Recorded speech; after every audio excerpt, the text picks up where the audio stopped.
So hello student, welcome back to my channel. तो आज हम पढ़ेंगे क्या, हिस्ट्री हम लाए हैं सामान्य ज्ञान, जो आपके यूपीपी एसएसडी और जीडी में पूछे जाने वाले, एसएससी रेलवे में भी पूछे जाने वाले एमसीक्यू क्वेश्चन। तो चलिए अपने पहले प्रश्न को स्टार्ट करते हैं। हड़प्पा सभ्यता की खोज किसने की थी? हड़प्पा सभ्यता की खोज किसने की थी? तो किसने किया था? तो इसमें हम आपको राइट आंसर बताते हैं, अच्छे से मेरे साथ याद करते हो। चलिए ऑप्शन नंबर ए है सही जवाब। क्या दयाराम साहनी ने की थी? क्या दयाराम साहनी ने खोज की थी हड़प्पा की? तो अब आता है हमारा दूसरा क्वेश्चन, को ध्यान से याद करें। क्या वह शासक जिसने एक सच्चे सच्चे जैन मुनि की तरह उपवास के द्वार शरीर त्याग दिया था? तरी शरीर त्याग दिया कौन था? शरीर त्याग दिया कौन था? तो कौन था? तो इसमें हमारा ऑप्शन नंबर सी है सही जवाब। क्या चंद्रगुप्त मौर्य थे? क्या चंद्रगुप्त मौर्य थे? तो अब आता है हमारा तीसरा क्वेश्चन, को याद करेंगे। क्या तराइन का प्रथम युद्ध 1191 ईस्वी किसके मध्य लड़ा गया था? तराइन का प्रथम युद्ध क्या 1191 में किसके मध्य लड़ा गया था? तो किसके मध्य लड़ा गया था? तो हमारा ऑप्शन नंबर बी है सही जवाब। क्या मोहम्मद गौरी और पृथ्वीराज तृतीय में लड़ा गया था? मोहम्मद गौरी और पृथ्वीराज तृतीय में लड़ा गया था। तो अब आता है चौथा क्वेश्चन, को बंगाल को मुगल साम्राज्य से पृथक पृथक कर स्वतंत्र किया? बंगाल को मुगल साम्राज्य से पृथक कर स्वतंत्र किया? तो कौन सा इसमें राइट आंसर है? तो हमारा ऑप्शन नंबर ए है सही जवाब। क्या मुर्शिद कुली खान के द्वारा यह हुआ था। तो अब आता है हमारा पांचवा क्वेश्चन, को याद करेंगे। विधवा पुनर्विवाह कानून कब बना? विधवा पुनर्विवाह कानून कब बना है? तो कब बना है? तो हमारा ऑप्शन नंबर बी है सही जवाब। क्या हो 1856 ईस्वी में बना है। तो अब आता है हमारा छठवां क्वेश्चन, को याद करेंगे। अंग्रेजों ने फूट डालो और शासन करो की नीति कब अपनाई? अंग्रेजों ने फूट डालो और शासन करो की नीति कब अपनाई? तो कब अपनाई? तो हमारा ऑप्शन नंबर सी है सही जवाब। क्या 1858 ईस्वी के बाद अपनाई। तो अब आता है सातवां क्वेश्चन, को याद करेंगे। इंग्लैंड में क्या गृह युद्ध कितने वर्षों तक चला? इंग्लैंड में गृह युद्ध कितने वर्षों तक चला? तो कितने वर्षों तक चला? तो हमारा ऑप्शन नंबर बी है सही जवाब। कितने 7 वर्षों तक चला। तो अब आता है आठवां क्वेश्चन, को याद करेंगे। आर्य भारत में कहाँ से आए थे?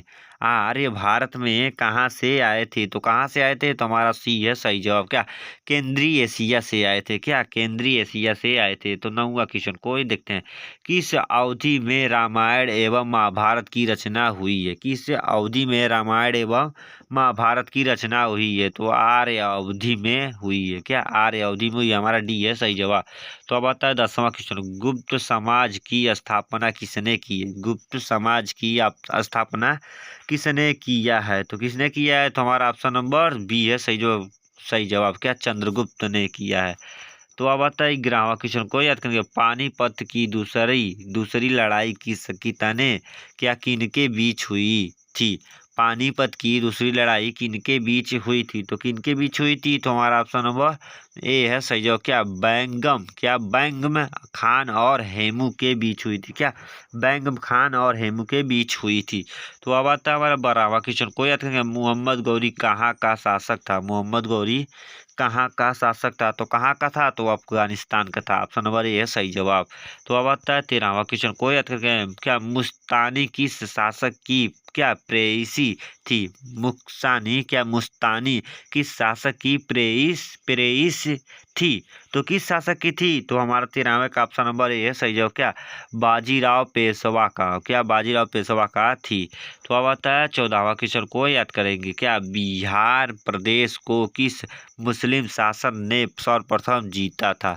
बिहार प्रदेश को किस मुस्लिम शासक ने सर्वप्रथम जीता था? तो किस मुस्लिम शासक ने जीता था? तो हमारा ऑप्शन नंबर बी है सही जवाब। क्या खिलजी ने जीता था? क्या खिलजी ने जीता था। तो अब आता है 15वां क्वेश्चन, को याद करें। क्या मुगल काल में सर्वप्रथम किस शहर में अंग्रेजों ने अपने कारखाने स्थापित किए? तो हमारा 15वें का डी है सही जवाब। क्या सूरत में स्थापित किए? कहाँ पर? सूरत में स्थापित किए क्या मुगलों ने कारखाने। तो अब आता है 16वां क्वेश्चन, पहली सहायक संधि कौन सी थी, पहली सहायक संधि कौन सी थी, तो कौन सी थी, तो हमारा ऑप्शन नंबर बी है सही जवाब, क्या निजाम थी। तो अब आता है हमारा 17वां क्वेश्चन को ध्यान से याद करेंगे, क्या कर्नाटक संगीत का पितामह किसे कहा जाता था, कर्नाटक संगीत का पितामह किसे कहा जाता है, तो किसे कहा जाता है, तो हमारा ऑप्शन नंबर सी है सही जवाब, क्या पुरंदर दास को कहा जाता है, सी है सही जवाब।